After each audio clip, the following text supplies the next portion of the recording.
Good morning, and thank you so much for joining us. I'm Paul Mueller. Public schools are scrambling to cover their budget losses after the governor's controversial education cuts became law.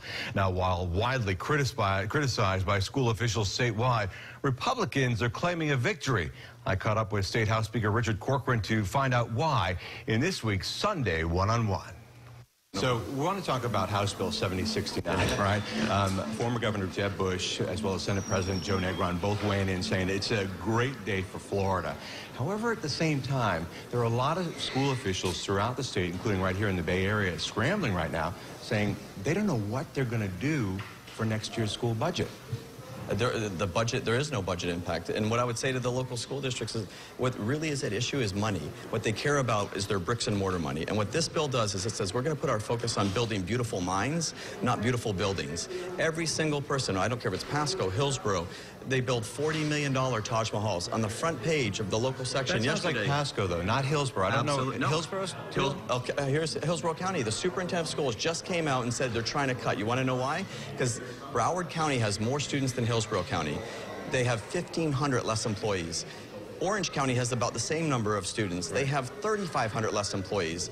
The problem in Hillsborough County is bloat, mismanagement, and efficiency, and that was the St. Pete Times, or Tampa Bay Times, that wrote that just yesterday on the front page. So when they're blaming the lawmakers, they're sitting there, it was a couple of days ago, when they're sitting there in their workshop, blaming lawmakers, saying they are not looking out for our children. How do you respond to that? It is the most pro-parent, pro-teacher, pro-student bill in the history of the state. It says that no longer will we tolerate being the third largest state and the richest country in the world and having kids have to go to failure factories their entire educational career. And you're talking about failure? That ends. You're talking about failure factories in public schools, right? Yes, this is the bill. Almost 100% of the funding goes to public schools. This is a public school funding bill, and it's geared towards helping students get a world-class education. So why are so many school officials saying the money is being taken away from the public schools and all this money going to charter schools when public schools have what you call these failure factories? Governor Scott said our focus is on students. It really needs to be on students. And I would even say to these superintendents, fine, you know what we're going to do then? We're going to come back and we're going to mandate every single thing in this bill goes into the classroom. It doesn't go to administration. It doesn't go to more bloat. It doesn't go to more capital expenditures. It goes to the classroom, and that's where the money belongs. This is transformative policy that helps kids get a world-class education. And we're not going to rob them of their hope and dignity anymore. We're not going to just absolutely hold them captive in a failure factory when they have no opportunity. 100,000 kids, 80,000 of them are basically functionally illiterate.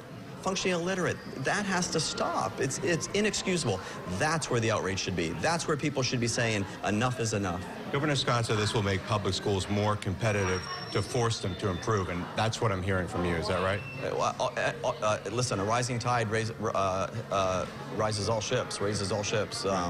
And so, yeah, I think there's an opportunity, but this is a public school bill. This is a public school funding bill, and we want to have the best public school system in the entire nation. So the timeliness of how the governor signed this bill, I mean, we've got 2 weeks to the fiscal year, and the Hillsborough County school superintendent was saying, you know, I don't know what I'm going to do now.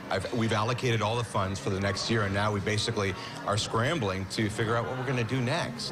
What they need to do is quit with the bloat, quit with the big buildings, quit with the inefficiencies. The article said it themselves. Why do we have 3,500 more employees than Orange County? How are they being able to do and have good outcomes in Orange County as good as Hillsborough, and they have 3,500 less personnel? The second thing, too, is, look, we had the Gates. The Gates came into Hillsborough County. $100 million we're going to invest. They pulled out because of the absolute waste of the money that the county was doing. These are the things that have to stop. That money belongs with the kids in the classroom. And if they do that, they're going to have good outcomes.